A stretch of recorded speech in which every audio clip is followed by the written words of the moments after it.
पूछा गणेश जी फ्री कब रहते हैं?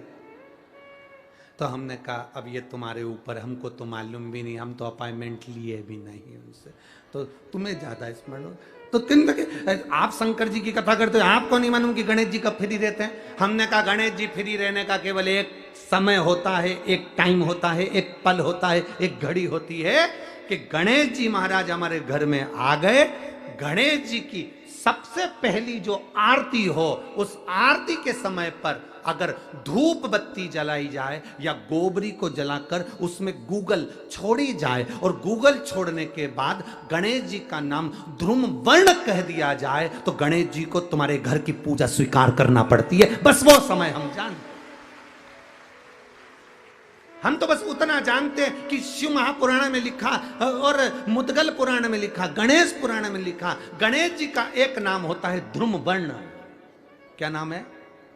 ध्रुम वर्ण गणेश जी का एक नाम होता है। जब हम धूप जलाकर और धूप लगाने के बाद में गणेश जी की सबसे पहली आरती करने के पहले, अगर हम सबसे पहली आरती गणेश जी की कर रहे हो, अपने घर में स्थापना कर रहे हो, बिठा रहे हो, और तुम चाहते हो कि गणेश जी मेरे घर में आके मेरी पूजा को स्वीकार करें और जो मांगू मेरा गणेश मुझे दे 10 दिन के अंदर, तो पहला नाम लेकर पुकार लेना ध्रुम वर्ण विनायक, बैठो, बस काम हो गया। वो फ्री होकर आता है, वो बैठता है, अलमस्तता में बैठता।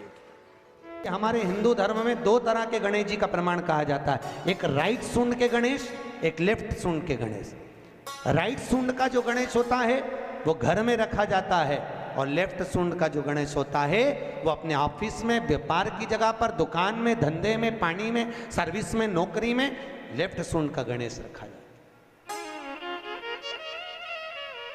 जिसकी दुकान, व्यापार, व्यवसाय में अगर राइट सूंड का गणेश रखा जाता है तो लक्ष्मी आती है पर टिकती नहीं है। इसलिए घर में सीधी सूंड का गणेश, और दुकान, व्यापार, व्यवसाय में, ऑफिस में उल्टी सूंड का, 2 गणेश। तो इसका मतलब ये थोड़ी ना कि तुम्हारे घर में गणेश जी बैठा तो तुम उठा के बदल लिया, यहाँ कहाँ दिया, यहाँ कहाँ दिया। अब रखे रहने। भागवत जी में लिखा है, शिव महापुराण में लिखा है, जग में रहो तो ऐसे रहो जैसे जल में कमल का फूल रहे। कीचड़ कमल के पुष्प पर नहीं लगना चाहिए। कीचड़ अगर कमल के पुष्प पर लगेगा तो श्रेष्ठ होगा क्या? नहीं।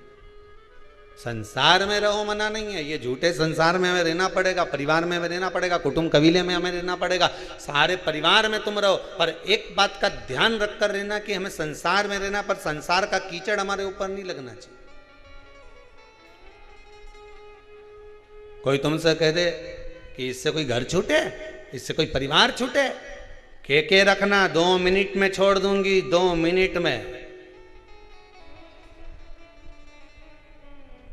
तो कहां जाएगी छोड़ के? तो चिल्ला के मैं तो वृंदावन चली जाऊंगी, ने मथुरा चली जाऊंगी, ने गोवर्धन चली जाऊंगी। काहे के लिए जाए? वहां कोई संत मिलेगा, उसकी शरण में चली जाऊंगी। आप लोगों की जो विचार दृष्टि है ना, यही है। बोलो सही है कि गलत है? कोई संत मिले, कोई साधु मिले, कोई तपस्वी मिले, उसकी शरण में जाऊंगी। पर शिव महापुराण तो स्पष्ट मना करती है। शिव महापुराण की कथा कहती है, तुम संत के ढूंढने के लिए वृंदावन काय को जाओ, तुम संत को ढूंढने के लिए मथुरा काय को जाओ, तुम संत को ढूंढने के लिए हरिद्वार काय को जाओ, तुम संत को ढूंढने के लिए मां काशी काय को जाओ, तुम संत को ढूंढने के लिए सीहोर काय को आओ। तुम तो अपने घर में कोई ऐसा संत पैदा कर दो कि दुनिया तुम्हें ढूंढती हुई आए।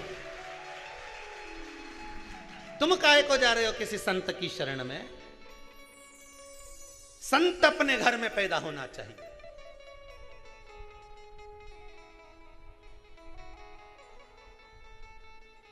जिसको देखो रोती रोती एक ही बात कि मैं तो किसी संत की शरण चली जाऊं। काहे को जाए? शिव पुराण तो कह रही घर में संत पैदा होना चाहिए, सब प्रयास करो। 25-50 लोगों को बिठा कर देखना, बात करके देखना, और साहब तुम्हारा कितना बच्चा? तो क्या हमारा 2-3 बच्चा। अच्छा, तुम्हारा कितना बच्चा? क्या हमारा 2। कोई क्या हमारा 1। कहीं से पूछो छोरी कहीं कर रही है? बस मन है मेरा, मैं उसको डॉक्टर बनाना चाहती हूं। हो उससे पूछा तुम, बस मैंने तो सीए की पढ़ाई में लगा दिया उसको, सीए बनाना चाहूँ। कोई तुमसे पूछे तो तुम क्या जवाब दोगे? बोलते जाओ मैं सीए बनाना चाहूँ, कोई कि मैं इंजीनियर बनाना चाहूँ। 50 लोगों को क्या, पूरी पृथ्वी के लोगों को बिठा कर देख लेना, 50 रिश्तेदारों को बिठा कर देख लेना, एक ही बात के, कोई कि मैं इंजीनियर बनाना चाहूँ, कोई कि मैं डॉक्टर बनाना चाहूँ, कोई कि मैं अपनी छोरी के कलेक्टर बनाना चाहूँ। पर आज तक किसी के मुंडा से नहीं निकला कि मैं इसको सावित्री और सीता बनाना चाहूँ। आज तक निकला किसी के मुंह से कि इसको मैं सावित्री बनाऊंगी, इसको मैं सीता बनाऊंगी, ने मेरे बेटे को प्रहलाद बनाऊंगी, ने ध्रुव बनाऊंगी, ने स्वामी विवेकानंद बनाऊंगी, ने रामकृष्ण परमहंस बनाऊंगी, ने जगत गुरु शंकराचार्य बनाऊंगी? एक के मुंडा से नहीं निकला जिसके मुंह से निकला डॉक्टर बनाऊंगी, ने इंजीनियर बनाऊंगी, ने मैं ये बनाऊंगी, ने फलाना बनाऊंगी, ने ढिमका बनाऊंगी। है सब के मुंडा से निकले मैं ये बनाऊं, पर एक के मुंह से नहीं निकले कि मैं स्वामी विवेकानंद बनाऊंगी, मैं रामकृष्ण परमहंस बनाऊंगी, मैं जगत गुरु शंकराचार्य जैसा बनाऊंगी, मैं अपनी बेटी को सावित्री बनाऊंगी, मैं अपनी बेटी को सीता जैसी बनाऊंगी कि कहीं पर भी रहे पर मन उसका अपने पति के चरणों में लगा रहे। ऐसा बनाने का मैं प्रयास करूंगी। पर मुंडा से निकले तब तो डॉक्टर बनाऊंगी।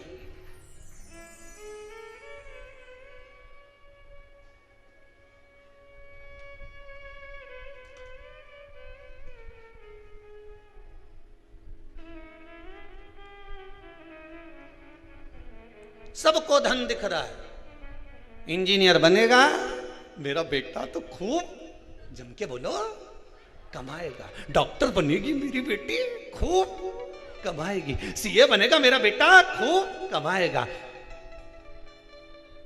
ये बनेगा तो खूब कमाएगा। एक दिन कलम और कटार दोनों में लड़ाई हो गई। कटार ने कलम से कहा कि कलम गजब की है रे तू, मैं तो साल 2 साल में एक बार लोगों को काटूं पर तू गजब करे रोज काटती फिरे। कलम रोज ना जाने कितनों को काट देती है। जिसकी पास धन नहीं, संपदा नहीं, वैभव नहीं, किसी के यहां गए साहब देखना मेरी तबीयत खराब है, कलम ने लिख दिया जाओ ये जांच कराओ, कटा कि नहीं कटा? जरा सा सिग्नेचर करा टेंडर पास, कटा कि नहीं कटा? कटार तो केवल साल भर में 6 महीने में एक बार काटती है, पर कलम तो रोज सुबह से लेकर शाम तक काटती रहती है, ना जाने कितनों को काटती है, कितनों को। दोनों में विवाद है, दोनों में लड़ाई चल रही है।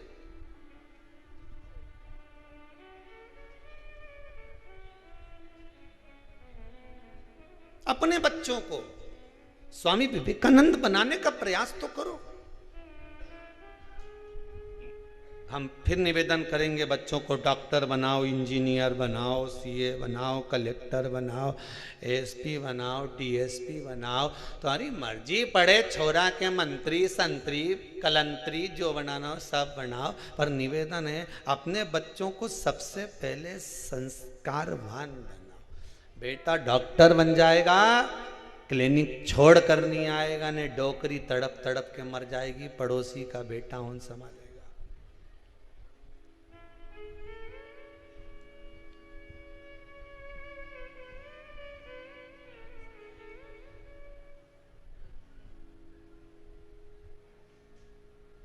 बड़ा सुंदर भाव व्यक्त करता है। हमने पहले भी कथा में कहा, रायपुर की कथा में भी कहा और भाटापारा में भी कहा था, विषम परिस्थिति में किसी के हाथ जोड़ने से अच्छा है, किसी के पास जाकर बैठकर रोने से अच्छा है देवादिदेव महादेव के मंदिर में एक लोटा जल धीरे धीरे एक बेलपत्री समर्पित कर कर, बेलपत्री की जो डंडी है बस शिवलिंग पर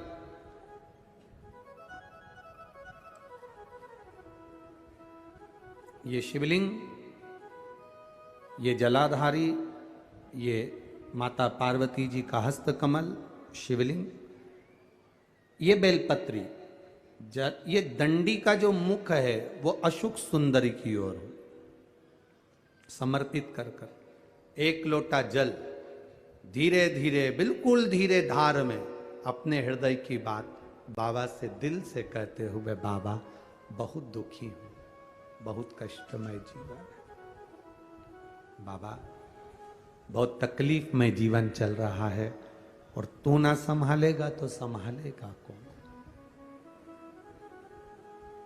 त्वमेव माता च पिता त्वमेव बंधुश्च सखा, सब कुछ तो तुमको मान लिया।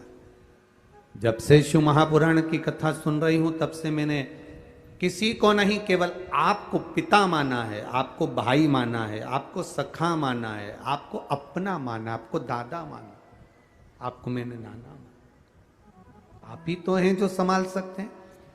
शिव बाबा से एक लोटा जल अगर समर्पित कर रहे हैं धीरे धीरे, कभी तुम्हारे चित्त में ऐसा आए कि मुझे बहुत टेंशन चल रहा है और मेरा जीवन ठीक नहीं चल रहा, हम कहेंगे, आज के ज़माने में लोग हताश हो जाते हैं तो सोचते हैं कि सुसाइड कर लूँ, मर जाऊं।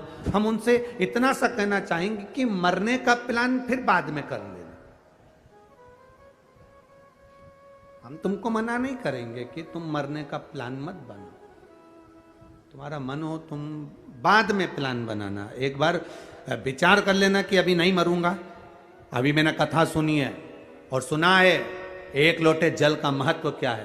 कर्जा हो गया ना चूक जाएगा, दुख आ गया ना कट जाएगा।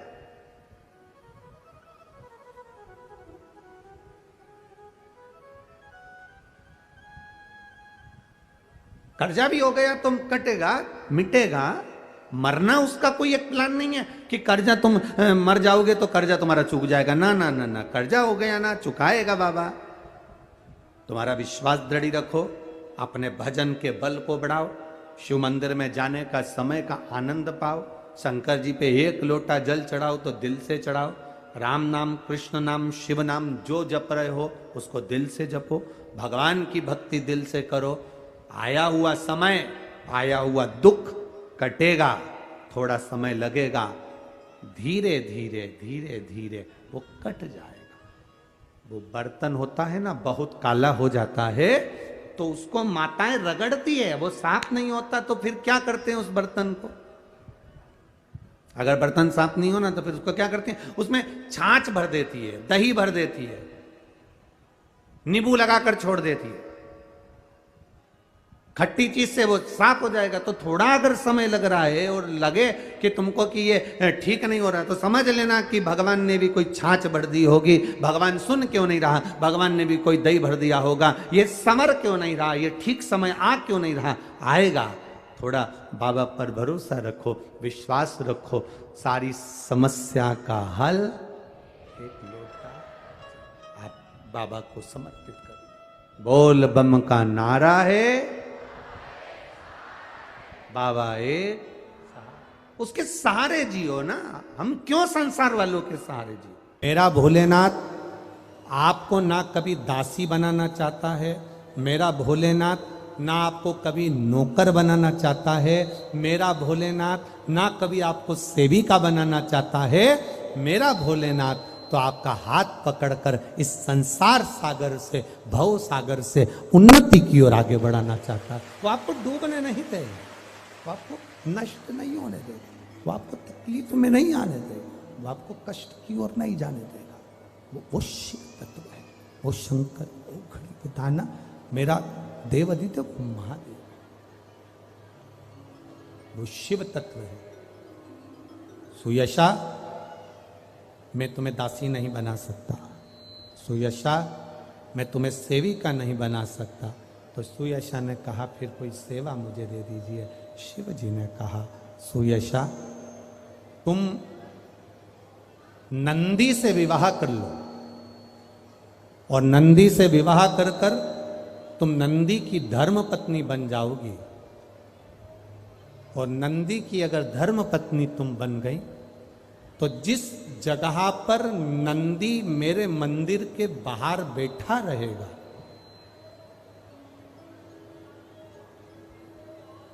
नंदी जिस जगह पर मेरे मंदिर के बाहर बैठा रहेगा सुयशा, उसके कर्णों में, कर्णों के करीब में तू स्वयं विराजमान रहे।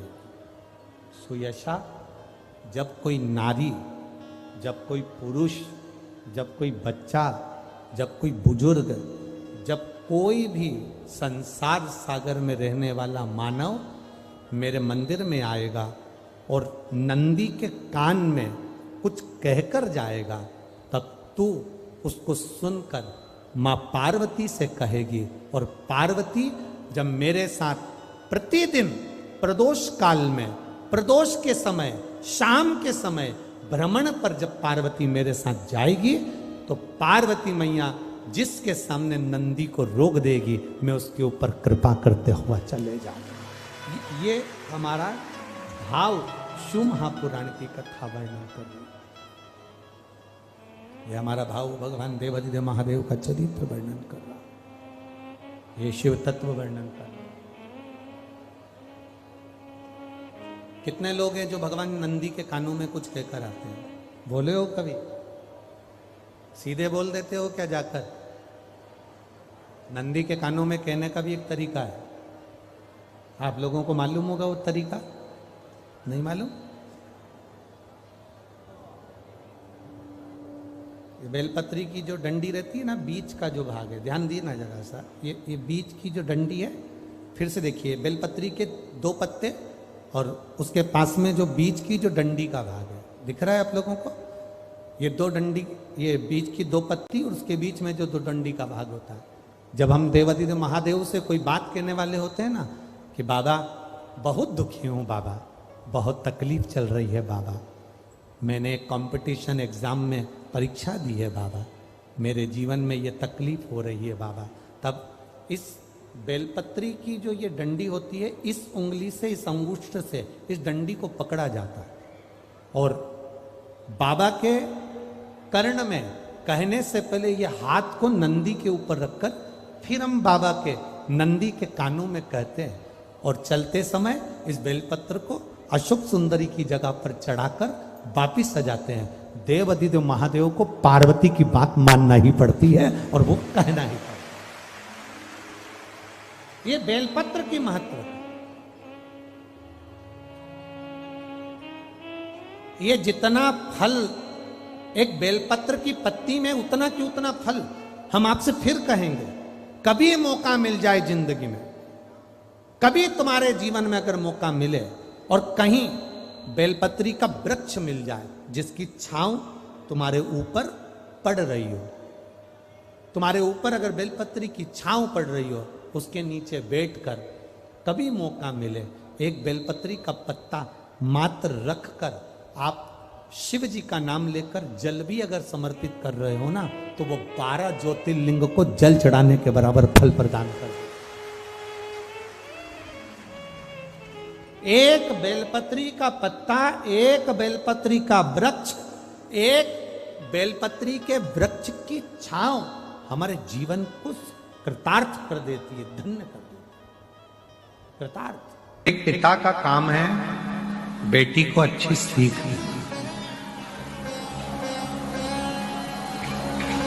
घर में थोड़ा थोड़ा विवाद चलता रहता है।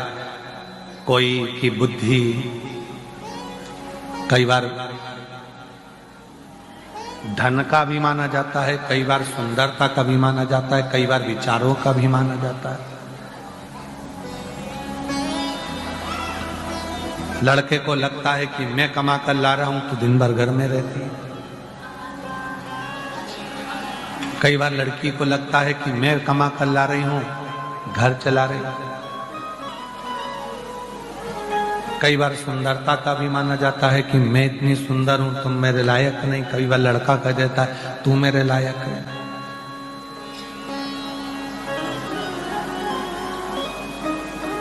इन सभी अभिमानों से दूर हटकर यदि परिवार को सही से चलाना है तो शंकर पार्वती जी के जीवन को देखिए।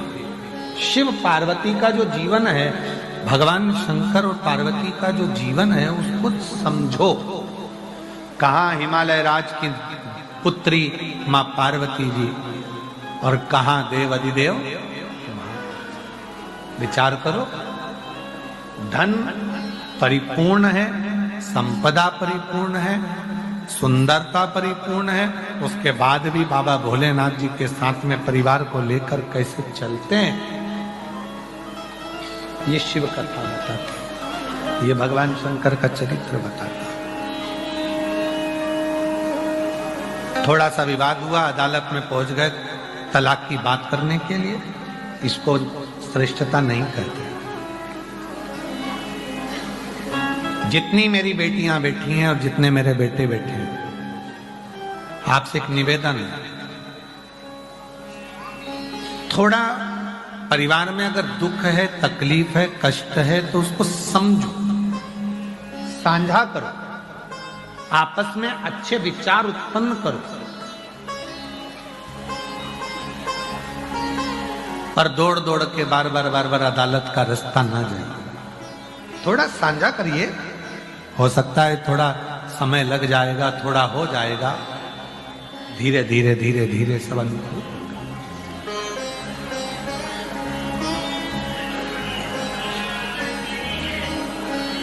पर आज का समय ऐसा हो गया है, आज का समय ऐसा हो गया कि लोग एक अंश मात्र भी टेंशन अपने दिमाग में लेना ही नहीं चाहते। हम भी चाहते हैं कि तुमको टेंशन नहीं हो, पर छोड़ देना क्या टेंशन खत्म हो जाएगा? रिश्ते खत्म कर देने से क्या टेंशन खत्म हो जाएगा? फोन पर बात नहीं करने से क्या टेंशन खत्म हो जाएगा? उसका मुख नहीं देखोगे तो क्या टेंशन खत्म हो जाएगा?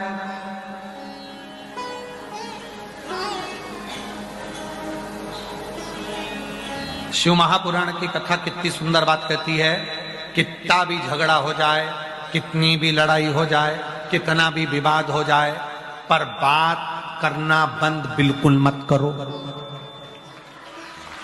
खूब लड़ लो, झगड़ लो, तुम्हारी मर्जी पड़े तो आपस में कूटा कूटी भी कर लो, मना नहीं है, पर बात करना बंद नहीं करना। भाई से झगड़ा हो गया, प्रॉपर्टी खा गया, बहन से झगड़ा हो गया, कुछ लेकर चली गई, जमीन जायदाद हो गया, माता पिता से झगड़ा हो गया, भाई बंधु से हो गया, मित्रों से हो गया, परिवार में हो गया, पति पत्नी से हो गया, लड़ लो, झगड़ लो, खूब कूटा कूटी भी कर लो, मना नहीं, पर क्या बंद नहीं करना है? बात करना बंद नहीं करना। क्यों? कितनी भी कूटा कूटी हो जाए, कितना भी झगड़ा हो जाए, कितना भी विवाद हो जाए, अगर थोड़ी सी बात चलती रहती है तो एक ना एक दिन वो बात प्रेम उत्पन्न कर ही देती है। बस वो बात चलते रहे। तो वो एक लाइन याद रखो ना तुम तो, हो तुझसे मिलने के लिए तेरी कसम, तुझसे मिलने के लिए तेरी कसम, एक मुलाकात जरूर। बातचीत बंद नहीं होना चाहिए, बातचीत करो, बोलते रहो, बात करते रहो, एक दूसरे से बातों का साझा करते रहो, एक दूसरे से बातचीत करते रहो, तो जो विवाद हुआ है, झगड़ा हुआ है, लड़ाई हुई है या कोई भी बात हुई है, तो वो धीरे धीरे धीरे धीरे सुलझ जाएगा, सुलझेगा, सुलझेगा जरूर, थोड़ा सा समय लग सकता है,